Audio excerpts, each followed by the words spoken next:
안녕하세요. 저는 한번 이혼의 아픔을 겪었던 30대 여성 사연자입니다. 우연히 이 채널을 알게 된 뒤로 열심히 사연들을 듣고 있는 저도 사연 애청자 중 한 명이에요. 아무래도 저와 비슷한 사연을 겪으신 분들이 많아서 그런지 남의 일 같지 않은 사연에 괜히 더 귀가 기울여지고 공감이 가곤 합니다. 덕분에 저도 대리만족하고 그분들이 열심히 살아가시겠다고 다짐하시는 걸 들으며 저도 덩달아 용기를 내곤 하네요. 예전에는 몰랐는데 저도 사건을 겪고 보니 나와 공감해주는 사람이 있다는 게 얼마나 큰 힘이 되는지 알게 되었습니다. 공감의 힘을 제가 잘 알기에 저도 직접 사연을 보내게 되었죠. 그럼 제 이야기가 누군가에게는 위안이 되기를 바라며 제 사연을 전해볼게요. 지금은 이혼하고 다시는 보고 싶지 않은 인연이 되었지만 그랬던 전 남편과 저는 연애 시절만 하더라도 사이가 좋은 편이었습니다. 하긴 그랬으니 결혼까지 생각했을 거라며 너무 뻔한 소리였을지 모르겠지만 사실 이혼을 하게 된 계기도 따지고 보면 남편과 제 사이의 문제는 아니었거든요. 전 남편과 저는 연애 때에도 결혼 후에도 부부간의 일로는 크게 싸울 일이 없는 사이였습니다. 취향도 입맛도 잘 맞았고 싸워도 서로 사과하고 금방 풀었던 덕분에 주변에서도 다들 저희 커플 정도면 이혼 걱정 없이 무난하게 잘 살 수 있을 거라 말하곤 했었죠. 덕분에 남편과는 큰 어려움 없이 결혼까지 생각했고 저는 오랫동안 저희 사이의 결혼을 당연하게 생각한 탓에 그 흔한 프로포즈도 받지 않고 결혼을 약속했지만 막상 그런 남편과 결혼을 하려고 보니 문제가 없지 않았어요. 바로 호락호락하지 않은 시댁 식구들 때문이었죠. 일찍 아버지를 여의고 홀어머니와 어린 동생을 챙기며 집안의 가장처럼 자랐던 남편은 그 집안의 기둥이자 가족들의 위안이었고 그래서 식구들과 사이도 끈끈했어요. 연애할 때는 서로 잘 챙기고 힘들 때 의지하는 남편의 가족들을 보며 사이좋고 화목한 가정이 마냥 좋아만 보였지만 막상 제가 그 사이에 새 식구가 되게 되니 그게 오히려 걸림돌이 되었습니다. 어린 시누이와 시어머니는 자기 오빠와 아들을 아끼는 만큼 저를 탐탁치 않아 했습니다. 객관적으로 바라봐도 제가 남편보다 나으면 낫지 어디 하나 빠질 구석이 있는 사람이 아니었는데도 시어머니와 시누이는 제가 마치 잘난 것 하나 없으면서도 대단한 남편을 꼬셔서 팔자를 필요하는 파렴치한 정도로 생각하는 듯 했어요. 심지어 시댁의 지원 하나 없이 반반 결혼을 해야 했는데도 말이죠. 뭐 하나 받은 것도 없는데도 왜 제가 눈치를 봐야 하는지 모르겠지만 결혼을 하겠다고 처음 인사를 드리러 갔던 날부터 시어머니는 제 길을 죽이려 안달이셨어요. 그래서 집은 대출해서 사겠다고? 네. 아무래도 지금 저희 벌이로는 전세 아니면 대출밖에 답이 없어서요. 다행히 저희 회사에서 복지로 저렴한 이율로 대출을 받을 수 있어서 그걸로 알아보려고 하고 있어요. 그래도 너는 일찍 취업해서 회사 생활 좀 했다면서. 그런데도 대출이 필요한 거니? 지원이 너 생각보다 돈 쓰는 데가 많았나 보다.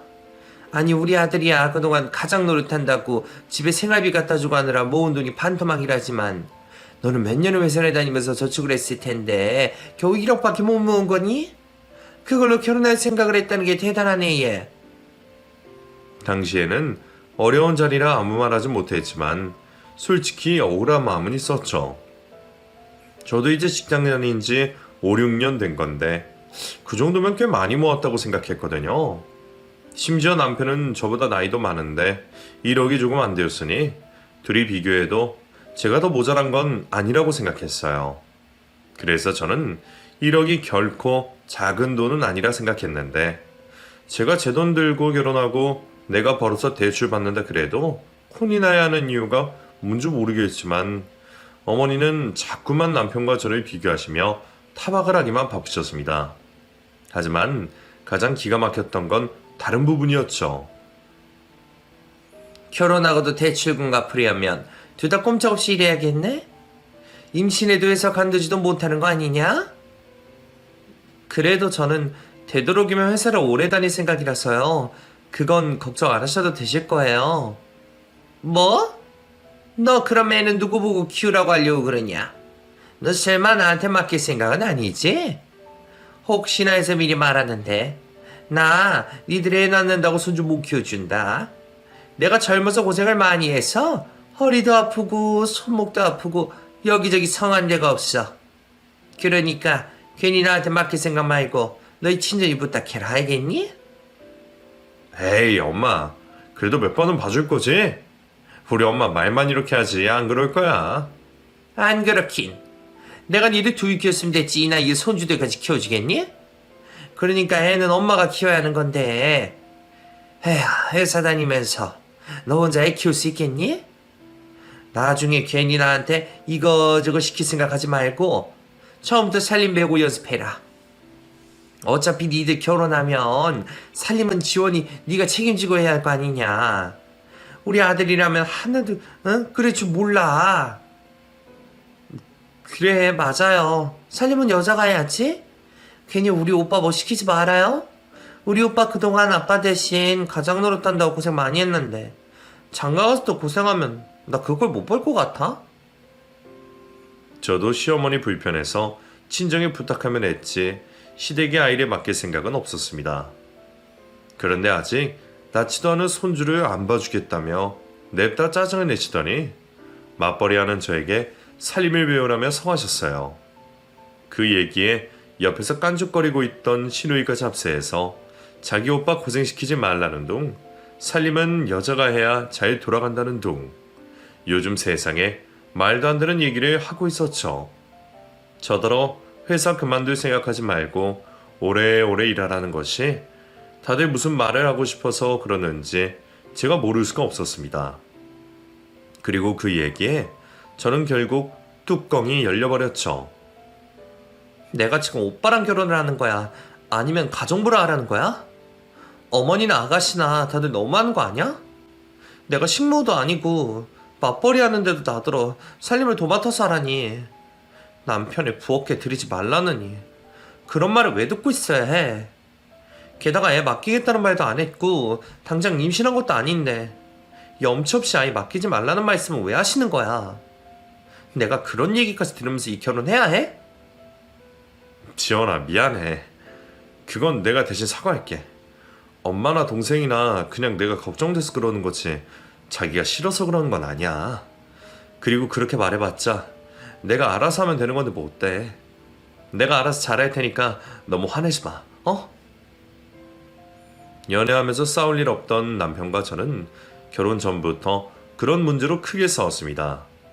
그 일 말고도 몇몇 말도 안 되는 시어머니 성화에 결국 파혼까지 할 뻔했지만 어떻게든 자기가 알아서 잘하겠다는 남편 말을 믿고 결국 결혼을 하기로 마음먹었어요. 그때라도 파혼을 했어야 하는 건데 당시에는 저도 남편이 좋았던 건지 제 앞에서 무릎 꿇고 눈물을 흘리는 남편을 매몰차게 내치지 못했고 결국 저는 눈치 없이 시누이 짓 하려는 시누이와 미운 며느리 잡돌이 하려는 시어머니를 알고서도 남편과 결혼을 하게 되었습니다. 그래도 다행히 남편은 결혼 후에도 약속대로 잘하겠다며 열심히 노력하는 듯 보였죠. 남편은 제게 시비 걸려는 시어머니 연락을 알아서 차단했고 시누이가 소리를 할 때마다 혼을 내며 제 대신 막아서줬어요. 그런 와중에도 어떻게든 틈을 봐서 저를 괴롭히려는 시어머니와 시누이가 기가 막혔지만 혼자 용을 쓰고 노력하는 남편을 봐서라도 남편에게 차마 화를 낼 수 없었죠. 그때는 남편이 식구들에게 몇 마디 하고 제 대신 화를 내는 것으로 충분히 중간 역할을 잘하는 줄 알았고 그런 남편을 보며 남편이 자기 가족들보다도 저를 챙기고 있다고 생각했습니다. 하지만 결혼 생활이 길어지고 남편을 알면 알수록 결국 그게 아니었다는 걸 깨달을 수밖에 없었죠.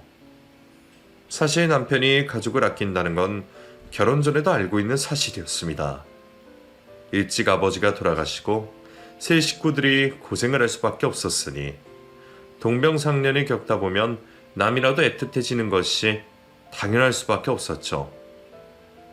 그런데 심지어 남편에게는 하나뿐인 동생과 어머니였으니 남편이 식구들을 각별히 생각하는 건 당연한 일이었습니다. 다만 결혼 후에는 제가 더 중요해질 거라 생각했죠. 하지만 그건 저의 착각이었고 남편은 제 눈치를 보기 위해 적당히 둘러댔을 뿐이었지 여전히 식구들을 걱정하며 정작 중요한 일 앞에서는 제 식구의 편을 드는 사람이었습니다. 그 중에서도 어린 동생 감싸는 게 참 대단했었죠. 제 앞에서는 호되게 혼내는 척 하고서는 그때마다 미안했다면서 저 몰래 뒤로 용돈을 챙겨주고 있었다는 걸 한참 나중에 알게 되었어요. 어쩐지 백수의 돈벌이도 없던 시누이가 매번 무슨 돈으로 지내는지 궁금했는데 그게 다 남편 주머니에서 나왔다는 것을 알고 얼마나 충격이었는지 모릅니다. 그런데 그 일을 들킨 남편은 미안해하기는커녕 되려 당당하게 나오면서 오히려 제가 동생이 없어서 그런 걸 모른다며 저를 냉혈한 취급했죠. 그리고는 저 몰래 시누이 유럽 여행 비용까지 내주었습니다. 그것도 저는 한참 나중에서야 알게 되었는데 알게 된 과정이 더 기막힌 사연이었어요. 어느 날 혼자 시댁에 다녀온 남편이 한참 만에 돌아와서는 저한테 말도 못하고 한숨을 푹푹 쉬길래 무슨 일이 있냐 물었더니 대답을 못하더라고요. 왜? 무슨 일인데? 어머니한테 무슨 일 있으시대? 아니면 아가씨? 이제 우리 경선이 어떻게 하냐 진짜. 무슨 일인데 그래? 말을 해야 내가 알지. 매번 저를 불러서 부리지 못해 안달이었던 시어머니가 그날따라 남편만 몰래 부르시기에 무슨 일이 있기는 있구나 싶긴 했는데 제 생각보다 큰일인 건지 남편은 쉽게 얘기를 하지 못했습니다. 답답한 제가 한참 닥달해서야 겨우 입을 연 남편의 입에서는 믿을 수 없는 얘기가 튀어나왔죠. 경선이 임신했대. 뭐? 아가씨가 임신했다고? 뭐야, 남자친구라도 있었어? 아니, 남자친구는 없고 애 아빠가 누군지도 모른대. 그게 무슨 말이야. 애 아빠가 누구지 왜 몰라. 아니, 얘가 유럽 여행 가서 사고를 쳤나 봐. 그때 현지에서 만난 한국 애들이랑 어울려 다녔는데 그 중에 하나인가 봐. 근데 누군지도 모르고 연락처도 모르니까 애 아빠를 찾을 수도 없다네. 이거 진짜 어떻게 해야 할지 모르겠다 정말. 어떻게 하지 여보? 잠깐만. 여행이라니? 아가씨 유럽 여행 다녀왔어? 무슨 돈으로? 지금 그게 중요해? 내 동생이 미혼모되게 생겼는데. 남편은 그 와중에 돈의 출처가 궁금하냐며 제게 따졌지만 저는 순간 싸한 기분을 지울 수가 없었어요. 사실 저희가 결혼했을 적에 유럽으로 신혼여행을 다녀왔었는데 그걸 가지고 시누이가 항상 부러워했었거든요. 자기 평생 소원이 유럽 여행이라면서 심지어 저희 신혼여행까지 따라오겠다는 걸 남편이 제 눈치를 보며 겨우 말렸었습니다. 그 후로 시누이는 매년마다 남편에게 유럽 여행을 보내달라며 난리였었죠. 가고 싶으면 자기 돈 벌어서 가야지. 주택 대출 갚는 오빠한테 유럽 여행 경비 달라는 시누이가 못마땅했던 저는 절대로 안 된다고 반대했고 남편도 제 앞에서는 알았다고 했어요. 그런데 알고 보니 남편이 저 몰래 적금을 깨서 시누이 유럽 여행을 보내줬었답니다. 저한테 상의 한마디도 없이 말이에요. 그것도 기가 막히고 어이가 없는데 심지어 그렇게 다녀온 여행지에서 누군지도 모르는 남자의 아이를 임신해 왔으니 더 기가 막힌 노릇이었어요. 시누이도 자기가 무슨 짓을 벌였는지는 아는 건지 한참 숨기고 있다가 임신 중기가 훌쩍 지나서야 가족들에게 얘기했던 겁니다. 그 일로 저희 부부는 물론이고 시어머니까지 큰 충격을 받았고 시누이의 임신 문제로 온 식구들이 뒤집어질 수밖에 없었습니다. 그리고 방법이었던 탓에 결국 시누이는 미혼모로 아이를 낳고 말았죠. 몇 달 만에 벌어진 기막힌 일들로 저와 남편은 시름이 깊었습니다. 다 큰 성인이니 아무리 실수였다 하더라도 자기가 벌인 일에 책임지는 게 맞지만 신우이가 그 책임을 잘 질 수 있을 것 같지 않았거든요. 아니나 다를까 아이를 낳은 신우이는 자기가 낳은 아이도 제대로 키우지 못했고 자꾸만 저희에게 도움을 구하곤 했습니다. 제가 아이를 낳으면 절대 돌봐주지 않겠다고 엄포를 놓던 시어머니마저 저한테 가족 간의 정을 호소하며 아이를 맡겨놓고 가셨어요. 그런 시누이와 시어머니를 생각하면 당장이라도 아이를 데려다주고 싶었지만 그 어린 아이를 보면 차마 그럴 수가 없었습니다. 마음 약한 저는 결국 아이 걱정에 어린 시조카를 돌봐주게 되었고 임신이 쉽지 않아 마음 졸이던 와중에 졸지에 갓난아이 키우는 보모 노릇까지 해야 했어요. 남편은 우리도 나중에 아이 낳을 건데 미리 연습도 해보고 좋지 않겠냐며 헛소리를 했지만 워낙 아이를 좋아하고 임신을 기다리고 있던 저는 시댁에 있으면 방치될 게 뻔한 그 아이를 대신 챙길 수밖에 없었죠. 내로남불하고 나한테만 떠넘기는 시댁 식구들과 남편 탓이라 하지만 결국에는 제대로 끊어내지 못했던 제 탓이었습니다. 그리고 그때 제대로 끊어내지 못했던 탓에 제게 더 큰 화가 찾아오고 말았어요. 시누이가 아이를 낳고 몇 년 뒤 시누이는 갑자기 가족들 앞에서 결혼을 하겠다는 이야기를 꺼냈습니다. 이제 시누나이도 30이 다 되었으니 결혼하는 게 이상한 일은 아니었지만 아이가 있는 여자가 결혼을 한다는 건 당연히 쉬운 일이 아니었어요. 게다가 시누이가 제대로 된 직업도 없고 능력이 없는데 그런데도 결혼하겠다는 사람이 있는지 저는 놀라웠었죠. 그런데 알고 보니 그 남자 집안이 꽤 괜찮은 모양이더라고요. 남자는 해외 유학까지 다녀온 전문직에 시댁들 집안도 여유가 있는지 결혼 비용까지 전부 지원을 해주신다고 하셨답니다. 그 얘기를 들으니 대체 시누이에 뭘 보고 결혼을 시키시려는지 저는 더욱 의문일 수밖에 없었죠. 우리 경선이 드디어 발자 피는 거지. 이렇게 좋은 집에 시집 가려고 그동안 고생했나 보다. 그러게요. 잘 됐네요. 근데 그 집에선 연우 있는 거 괜찮대요? 아니면 그 집도 재혼이래요? 저는 궁금해서 당연한 걸 물었는데 그런데 순간 식구들이 전부 제 눈치를 보기 시작한 겁니다. 남편까지 우물쭈물 말을 하지 못하는 걸 보고 저는 안 좋은 일을 직감할 수밖에 없었죠. 저기 말이야 여보. 사실 그 집에서는 경선이한테 애가 있는 걸 모르셔. 그 남자도 초혼이고. 그래서 결혼을 하려면 연우를 두고 가야 할 것 같은데 우리가 연우를 데려다 키우면 어떨까 싶어서.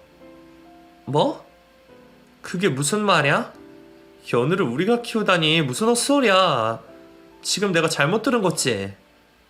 예. 화내지 말고 잘 생각해봐라. 어차피 아직 니들 아이도 없고 시족하면 남도 아닌데 이참에 니들 호적에 올려서 키우면 좋지 않겠니? 솔직히 경선이 얘가 애를 잘 키우는 것도 아니고 지금도 엄마 노릇 제대로 못하는데 어? 아이를 위해서라도 좋은 결정 내려야지. 경선이 좋은 곳에 시집가면 애가 니들 나몰라라 하겠니? 나중에 시댁 도움 받아서 연우한테 좋은 거 해줄 수도 있는 거고 어차피 다 피석기 식구인데 누가 키우면 어떡했니?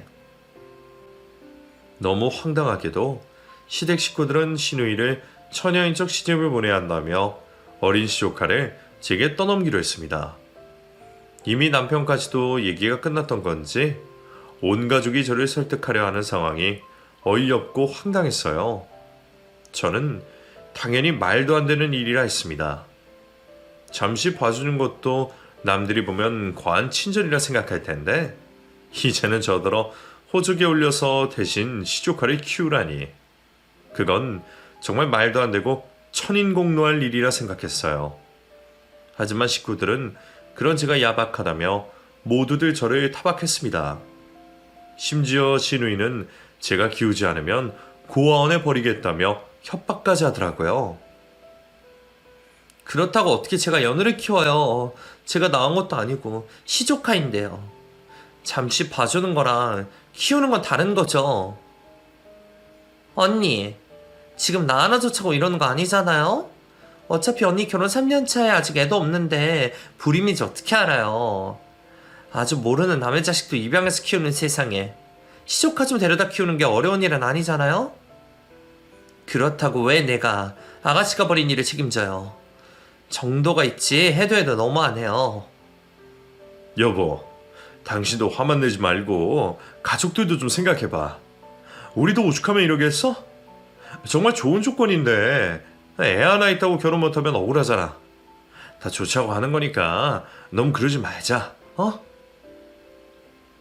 온 식구들이 제게 달려들어 저를 냉혈한이니 이기주의라느니 하는 것을 듣고 있다 보면 그 상황에 저도 제대로 된 사리 판단을 할 수 없었습니다. 고민 끝에 저는 신우이의 아이를 데려오기로 결정했고 신우이가 사기 결혼을 하는 것을 함구하기로 했습니다. 나 하나만 참고 넘어간다면 모두 좋아지는데 내가 정말 이기적으로 구는 걸까 생각하다 보니 저는 결국 최면에라도 걸린 듯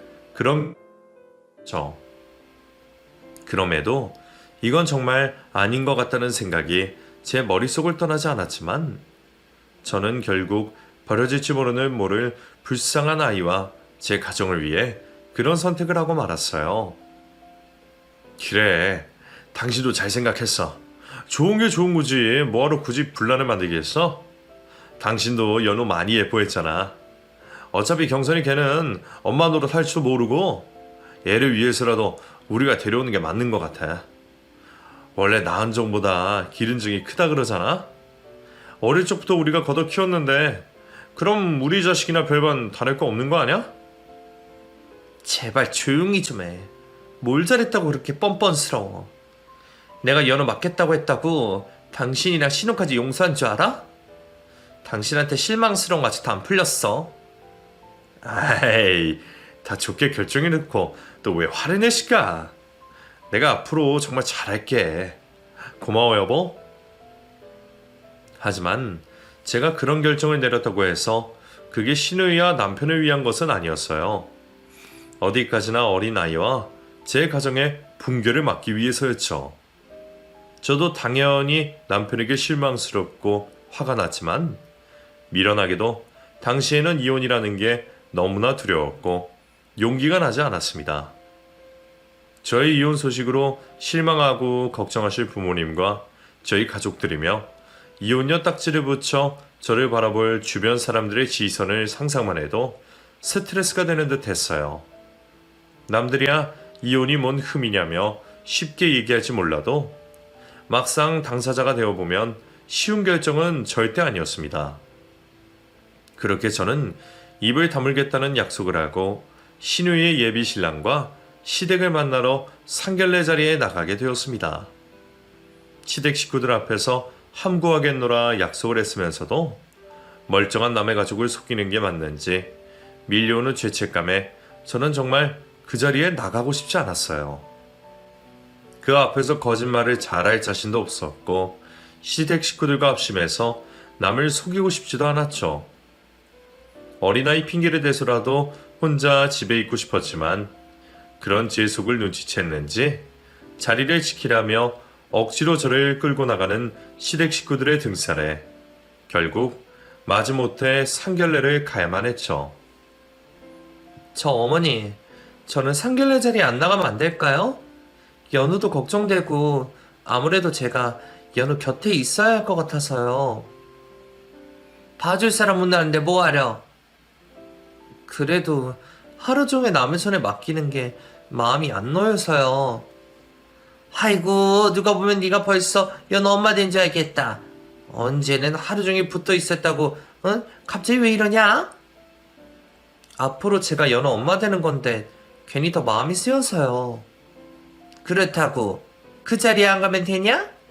안 그래도 식구도 별로 없는데 너까지 빠지면 그 집에서 뭐라 생각하겠니? 괜히 말 나올 구실 만들지 말고 딴 생각 말고 따라 나와. 혹여나 그 앞에서 이상한 소리 할 생각도 말고. 알겠어? 하지만 핑계는 별로 통하지 않았습니다. 결국 저는 울고 싶은 심정으로 상견례에 참석하게 되었고 차에 짐을 놓고 왔다는 핑계로 최대한 미적거리며 가족들을 전부 먼저 올려보내고 제일 늦게 자리에 들어가게 되었어요. 식당 앞에 도착하자 이미 다른 식구들은 방 안으로 들어갔는지 식당 식구가 조용했는데 그때 상길래 장소 앞에서 누가 저를 부르는 소리가 들렸습니다. 지원아! 김지원! 누구? 야, 우리가 아무리 오랜만이라 해도 내 얼굴 못 알아보는 거 섭섭하다. 나 준영이잖아. 땡땡고등학교 2학년 3반 임준영. 식당 앞에서 제게 아는 체를 했던 그 사람은 바로 저의 오랜 고등학교 동창이었습니다. 고등학교를 졸업하고 그 친구가 유학을 가며 서로 자연스럽게 멀어지게 되었지만 학교 다닐 적에는 저희도 꽤 친한 사이였어요. 그 친구야 원래 학생회장도 하고 반장도 할 정도로 인기 많고 포용력 있던 친구라 주변에 사람들이 많았지만 조용하고 내성적이었던 제게는 가깝게 지내는 몇 안 되던 남자친구 중 하나였죠. 학기 초에 제가 내성적인 성격 탓에 친구들과 잘 어울리지 못하고 학교 생활을 어려워할 적에도 그 친구의 도움으로 친구들을 사귀고 학교에 잘 적응해 갈 수 있었어요. 덕분에 저는 그 친구에게 늘 고마운 마음이 있었고 제게는 나름 각별한 동창생이었죠. 그런 친구를 10년이 넘어 만나게 되니 당연히 반가울 수밖에 없었습니다. 그날 제가 그 자리에 왜 있었는지도 잠시 까먹을 만큼 말이었죠. 어머, 너 정말 준영이야? 우리 반 반장 임준영? 그래, 그 임준영. 나 기억나? 당연히 기억하지. 내가 어떻게 잊어버려. 심지어 얼굴도 그때랑 똑같은 것 같은데. 세월이 얼마나 지났는데 넌 어쩜 그대로야? 오히려 네가 나를 어떻게 알아봤나 모르겠다. 너도 똑같은데 뭘. 골똘히 생각하는 게 그때랑 변함이 없다. 그래도 기억해주네. 나는 네가 나 몰라보는 눈치라 좀 섭섭할 뻔했는데. 그게 아니라 내가 좀 생각을 하느라 정신이 없었어. 그나저나 너는 여기 웬일이야? 무슨 약속이라도 있어? 반가운 마음에 잠시 제의를 나눴지만 저도 그 자리에 오래 서 있을 수가 없었습니다. 이미 늦었으니 얼른 들어가 봐야 했는데 오랜만에 만난 친구가 상견례 장소로 유명한 식당에 온 걸 보고 궁금함을 숨길 수가 없었죠. 실은 나 오늘 상견례 하거든. 오랜만에 만나서 이런 얘기하려니 부끄럽네. 그러는 너는? 지연이 너도 상견례야? 그렇지? 나도 상견례 때문에 왔는데 내 결혼이 아니라 우리 시누이. 나 몇 년 전에 결혼했어. 그랬구나. 어쩐지 반지 보고 약혼 반지인가 결혼 반지인가 긴가민가 했어. 시누이 상견례 왔구나. 설마 네가 내 사돈은 아니겠지? 같은 장소의 상견례 자리였지만 거의 모든 손님이 상견례 손님일 정도로 주말 저녁 상견례 인파로 모이는 식당에서 그날 그 시간에 상견례하는 집안이 저희밖에 없을 거라고는 생각하지 않았습니다. 저도 설마 했지만 설마가 사람 잡을까 무서워서 준영이가 하는 농담에도 참아 웃을 수가 없었죠. 에이, 설마. 그럴 리가. 그럼 정말 놀라겠다. 그건 그렇지. 나도 혹시나 해서 말이야. 아무튼 내가 바쁜 사람 붙잡았네. 나도 얼른 들어가 봐야 해서 이렇게 다시 만난 것도 인연인데 우리 조만간 한번 보자. 그때 청첩장 줄 테니까 꼭 와줘. 서로 바빴던 탓에 긴 얘기를 나눌 수 없었던 저희는 그렇게 짧은 인사와 함께 서로의 연락처를 나눈 뒤 헤어졌습니다. 저는 긴장되는 마음에 다시 한번 화장실을 다녀왔고 준영이는 먼저 들어간 것 같았죠. 확실히 마음을 다잡고 왔다 생각했는데도 어찌나 마음이 떨리는지 저는 제 상견례가 아닌데도 긴장감에 당장이라도 쓰러질 기분이었어요. 지금 생각하면 그건 아마 긴장감이 아니라 저의 양심이 발버둥 치는 소리가 아니었을까 싶네요.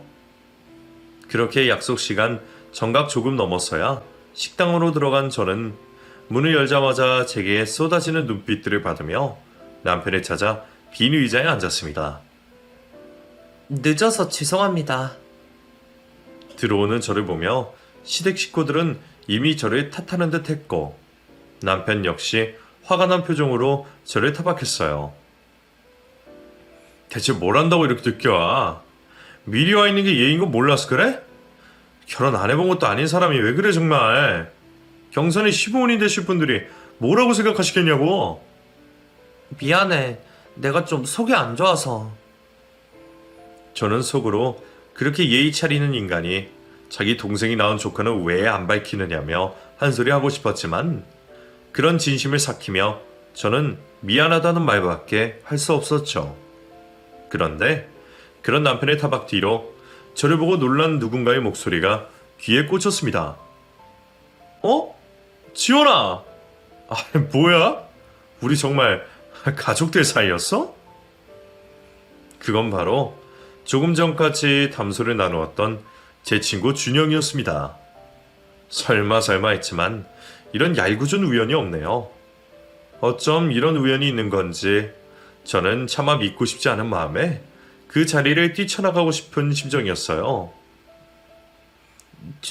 준영아, 네가 여길 어떻게... 여보, 뭐야? 둘이 정말 아는 사이야? 어떻게 아는데? 아, 저희 고등학교 동창이에요. 졸업하고 거의 처음 봤네요. 안 그래도 요 앞에서 저랑 만나서 인사 나눴거든요. 그러고 보니 늦게 된 게 제 탓이네요. 제가 대신 사과드리겠습니다. 제 사정을 모르는 준영이는 정말로 저와 가족이 된다는 생각에 기뻐 보였지만 그런 비밀을 품고 있는 저는 마냥 웃을 수가 없었어요.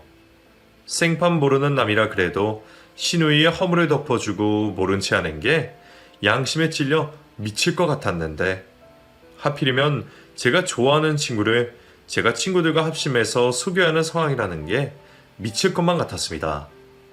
그리고 아무것도 모른 채 좋아하는 친구를 보며 아무리 그래도 친구를 어떻게 속일까 싶었던 저는 결국 숨기려 했던 진실을 터뜨릴 수밖에 없었어요. 순간 제 생각을 눈치챘는지 남편이 저를 막으려 했지만 저는 얘기를 하고 말았죠. 준영아, 내가 친구로서 양심 때문에 도저히 안 되겠다. 너 이 결혼하지 마. 지원아, 그게 무슨 말이야. 결혼을 하지 말라니. 제가 입을 열자 시댁 식구들은 당연하게도 저를 말리려 했습니다. 하지만 이미 작정을 해버린 저를 막을 수는 없었죠. 당신 진짜 왜 그래? 좋은 날 이렇게까지 해야겠어? 혜미야, 사돈들 앞에 두고 대체 뭐 하는 짓이냐? 니들 둘이 친구라는 건 알겠는데 그렇다고 이렇게 무례해도 되는 거니? 무례한 건 당신들이죠. 결혼을 하려면 사실을 말해야지. 애 있는 것도 숨기고 처녀인 척 결혼하는 거 이거 완전 사기 결혼이잖아요. 아니 이게 무슨 소리야. 애가 있다니. 지금 이게 무슨 말입니까, 사돈? 언니, 지금 무슨 소리 하는 거예요? 왜 이래요 정말? 저도 결혼해 봤고 며느리로서 올케로서 비밀 지켜달라는 식구들 말에 따르려고 했지만 이건 도저히 아닌 것 같아서요. 그래서 제가 양심 고백할게요. 준영아, 너랑 결혼하려는 이 여자 우리 돈으로 유해미용 갔다 왔다가 아빠도 모르는 아이 낳았어. 미혼모로 애 낳아놓고는 이제 와서 처녀인 척 너랑 결혼하겠다고 나한테 자기에 맡긴 여자야. 둘이 얼마나 사랑하는지 모르겠지만 정말 사랑해서 결혼한다 해도 이런 건 알고 있어야지. 모르고 결혼하면 사기 아니겠니? 저의 폭탄 발언에 그 자리에 있던 모두는 결국 충격을 받았고 저는 남편 손에 잡혀 그 자리를 끌려나갈 수밖에 없었습니다. 하지만 이미 뱉어버린 말이었고 신우이에게 뭔가 문제가 있다는 걸 눈치를 챈 그 집에서도 가만히 있지만은 않을 겁니다. 이미 엎질러진 상황에서도 남편은 어떻게든 수습해보려 저를 끌고 나왔고 그런 남편은 화가 잔뜩 났는지 저더러 미쳤다며 난리였어요. 당신 진짜 미쳤어? 약속해놓고 이제 와서 갑자기 왜 그래? 경솔이 남편이 당신 친구라고 그러니까 갑자기 마음이 바뀐 거야? 그렇다고 어떻게 가족 뒤통수를 치냐? 너 진짜 미친 거지? 말 조심해. 내가 미친 거면 당신이나 당신 식구들은 어디 제정신인 줄 알아? 그리고 나 가족 뒤통수 친 거 아니야. 내 친구 살린 거지. 뭐? 당신은 그럼 남편이나 시댁 식구들보다 그깟 고등학교 동창이 더 중요해서 그랬다는 거야? 그래봤자 졸업하고 연락도 안 하고 지낸 친구가 뭐가 그렇게 대단하다고 그런 소리를 해? 어차피 연우 당신이 키우겠다며 다들 좋은 일 하기로 약속해놓고 갑자기 이러는 게 제정신이야? 아니? 그 친구도 친구지만 나 이제 당신이랑 가족 안 하려고. 내가 당신이랑 이혼하면 가족 아닌 남인데 남 신경 쓰느니 내 친구 챙기는 게 맞지 않아? 뭐야? 당신 지금 진심이야? 내 동생 파혼시키는 것도 모자라서 이제는 나는 이혼하자고? 네가 진짜 미쳤구나. 그래, 내가 정말 미쳤었어. 미쳐가지고 당신이나 당신 식구들 그 말도 안 되는 헛소리 들어주고 있었지. 내가 대체 뭐가 무서워서 당신이랑 이혼하는 걸 걱정했을까? 내가 뭐가 못나서 남의 자식 걱정하느라 내 인생 망칠 생각을 했을까? 내 친구가 아무것도 모르고 나처럼 인생 망칠 거 생각하니까 갑자기 정신이 번쩍 들더라고. 그래서 친구 살려주는 김에 나도 더 망가지기 전에 당신 손절하려고. 그러니까 우리 이혼하자. 그 말은 정말 진심이었어요. 착하고 사람 좋은 그 친구가 신우이 같은 여자 만나고 결혼 한번 잘못해서 인생 망칠 생각을 하니 갑자기 제 생각이 나면서 정신이 들더라고요. 그래서 다른 생각을 할 겨를도 없이 폭탄 발언을 해버렸습니다. 그 말을 내뱉는 순간 저와 남편의 관계가 끝이라는 건 당연히 예상했습니다. 이혼하는 게 무서워서 몸을 사리려 했는데 막상 내뱉고 나니 내가 정말 뭐가 무서워서 그 인간들에게 동조해줬을까 싶을 정도로 속이 시원했죠. 결국 신우이는 그 자리에서 파혼을 당했고 남편은 제게 이혼을 통보받았습니다. 시댁 식구들은 그런 저를 붙들고 못돼 먹었다며 오만 욕을 다 했지만 별로 기분은 나쁘지 않았어요. 그때 제 머릿속은 온통 이혼 생각뿐이었고 어떻게 하면 이혼을 더 잘할 수 있으려나 궁리하던 제게 그런 욕은 되려 고마운 일이었습니다. 그 자리에서 시모와 신우이의 쌍욕을 고스란히 녹음해 두었던 저는 나중에 그 녹음을 이혼할 때 증거로 쓸 생각이었거든요. 남편은 그런 일로는 이혼이 성립되지 않는다며 자기가 나를 용서해 주겠다는 식으로 뻔뻔하게 나왔지만 남편의 말은 틀렸습니다. 남의 자식을 양육 부담하게 하고 사기에 동조하게 만드는 자체가 확실한 이혼 사유였으니까요. 그렇게 저는 큰 변수 없이 이혼을 하게 되었고 전 남편과 신우이에게서 위자료까지 받을 수 있었어요. 신우이의 문제가 제 이혼의 가장 큰 이유였기에 신우이에게 피해보상 명목으로 위자료를 청구할 수 있더라고요. 그래봤자 제대로 된 직장도 없는 신우이가 내는 돈은 아니었겠지만 그렇게라도 신우이에게 책임을 물 수 있어서 내심 다행이라 생각했습니다. 한때 제 남편이었던 사람은 이혼 도장을 찍던 그날까지 저를 붙잡으려 했지만 이미 미련이 다 사라진 저는 더 이상 두려움도 걱정도 없이 완전히 가벼운 마음으로 혼자가 될 수 있었어요. 걱정하고 있었던 저희 친정 부모님도 제 얘기를 들으시고는 잘했다가 해주셔서 저도 마음이 놓였습니다. 그렇게 이혼을 한 뒤 저는 다시 혼자가 되었고 전 남편의 흔적을 지우며 홀로 소기에 열심이었습니다. 그러던 중 제 이혼 소식을 들었는지 준영이에게서 연락이 걸려왔어요. 제가 그 결혼을 파탄낸 지 몇 달 만의 일이었습니다. 결국 신우이 탓으로 파혼하게 되긴 했어도 두 사람도 결혼까지 생각했던 사이였으니 파혼한 일이 그냥 아무것도 아닌 일은 아니었을 거라 생각했어요. 저도 제 탓은 아니었지만 괜히 미안한 마음이 있었고 그래서 저도 준영이도 서로 다시 보기까지는 시간이 오래 걸릴 거라 생각했었는데 제 이혼 소식을 듣고 곧바로 연락해준 준영이에게 내심 고맙기도 했죠. 잘 지냈어? 지원이 네 얘긴 들었어. 결국 이혼했다며. 그 얘기 듣고 괜히 내 탓인가 싶어서 걱정돼서 연락해봤어. 나 때문에 괜히 너한테까지 피해간 건 아닌가 미안하다. 네가 왜 미안해? 오히려 내가 미안하지. 본의 아니게 너 파혼까지 시켰잖아. 그렇다고 후회하는 건 아니야. 너 결혼 막은 거 후회 안 해. 그냥 그날은 그렇게 깽판치지 않고 참더라도 차분하게 처리했으면 좋았을 텐데 괜히 더 난리를 친 것 같아서 미안해. 그리고 내 이혼은 네가 미안할 거 전혀 없어. 애초에 그런 놈이랑 결혼한 내 잘못이지. 사실 진작에 헤어졌어야 하는 건데 그동안 내가 용기가 없었거든. 그래서 오히려 용기 내게 해준 너한테 고마워. 그렇다면 다행이지만 그래도 어쨌거나 유감스럽다. 너나 나나 어떻게 이런 일에 휘말렸는지 말이야. 사람 인연이라는 게 참 얄궂다 싶네. 그리고 나도 고맙다고 꼭 전하고 싶었어. 덕분에 나도 옳은 선택할 수 있었고 잠깐 속이 쓰리긴 했지만 나한테는 정말 다행인 일이잖아? 우리 부모님도 지원이 너한테 많이 고마워하셔. 그리고 엄마는 예전에 네가 이제서야 기억이 나셨는지 반가워하시더라고. 나중에 다 정리되고 괜찮아지면 한번 같이 얼굴 보자 그러시더라. 네가 그때나 지금이나 당초가 똑 부러진다 그러시면서 고맙다고 전해달라고 하셨어. 혹시라도 원망을 들으면 어쩌나 걱정했지만 다행히도 준영이와 준영이 가족들은 저를 원망하지 않았습니다. 오히려 덕분이라며 고마워해 주셔서 저도 감사한 마음이었죠. 그렇게 하필이면 쉽지 않은 고난을 함께 나누게 된 저희는 어릴 적 추억에 최근의 고생남까지 나누며 이전보다 더 가까워질 수 있었습니다.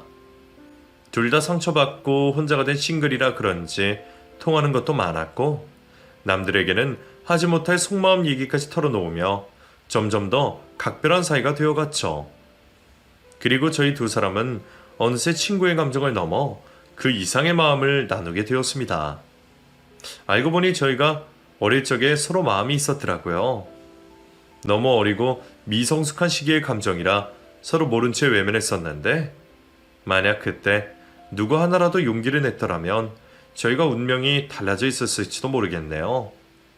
그리고 또 한편으로는 저희가 비록 불미스러운 일로 다시 만났다 하더라도 이렇게 다시 만나 인연이 된 것이 결국 이어져야 했던 운명이 이어진 게 아니었을까 생각하게 되었죠.